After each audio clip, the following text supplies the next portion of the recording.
Emmy award-winning actor and director Timothy Busfield is going to be back in front of a judge tomorrow to determine whether or not he should remain behind bars while a child sexual abuse case against him works its way through the courts. Now, Busfield, you might know him. He's known for his work on the hit TV series 30-something, The West Wing, the movie Field of Dreams. Turned himself over to law enforcement in Albuquerque last week, charged with 2 counts of criminal sexual contact of a minor and 1 count of child abuse. He's accused of inappropriate conduct with twin boys that he worked with on the Fox show The Cleaning Lady.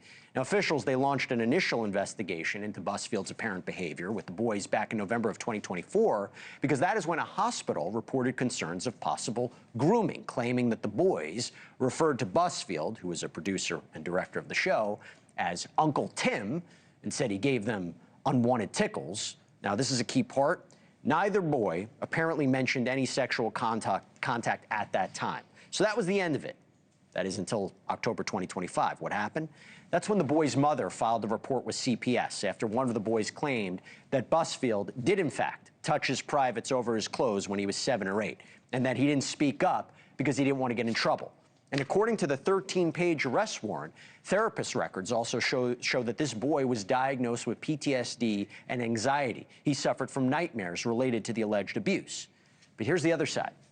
Timothy Busfield, unsurprisingly, adamantly denies all the allegations against him, even filmed a video before he turned himself in, calling them horrible lies. On Friday, he submitted an opposition filing demanding his release from jail, not only painting the parents of the accusers as fraudsters with a history of legal dishonesty, but also pointing to a polygraph test that Busfield recently apparently passed, an independent investigation by Warner Brothers that was unable to substantiate any of the claims, a psychosexual evaluation that says he, quote, does not appear to have a sexual attraction to prepubescent or adolescent males or females. There is a lot to unpack here. It's all about credibility. What do we make of it?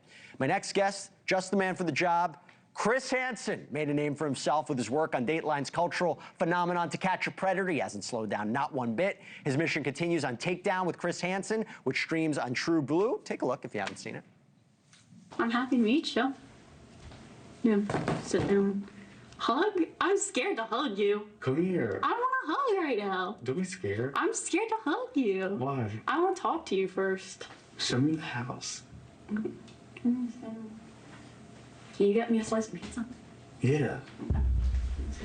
Tyler. Oh, I knew it. Sit. Right here. Right here. Yep. Right here. So you're a little disappointed to see me, Tyler? I just knew that this was how it was going to go. Bad decision, Lisa.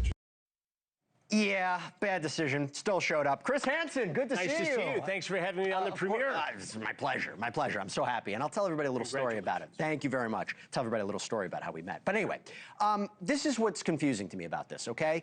Is this, in your opinion, a classic example of the dark side of Hollywood? I mean, the allegations are horrendous.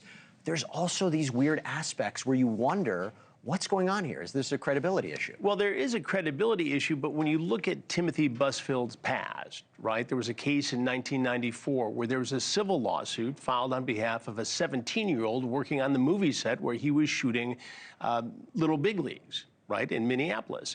And that case ultimately led to a settlement, his team paying the girl, non-disclosure agreement, and it also led to Busfield's team suing the lawyer who represented the girl. He lost. He lost that, and they had to pay $150,000 in punitive damages to the lawyer. So this is coming from the Timothy Busfield playbook in some ways. There's a history of alleged sexual misconduct and other accusations with of-age women in the Minneapolis area during the filming of this movie. And to be clear, during these pretrial detention hearings, right, and I believe in New Mexico, it might not even be an issue of monetary bail, but it could be released. They can include a lot of different evidence. Oh, absolutely. Similar actions. Do you think he's going to be released? I don't know, Jesse. It's tough to say because, look, when you're dealing with an investigation this sensitive involving a celebrity, a public figure, you know the threshold here. Obviously, there has to be probable cause to get the warrant. An assistant DA's got to sign off on it. It probably went to the very top of the district attorney's office.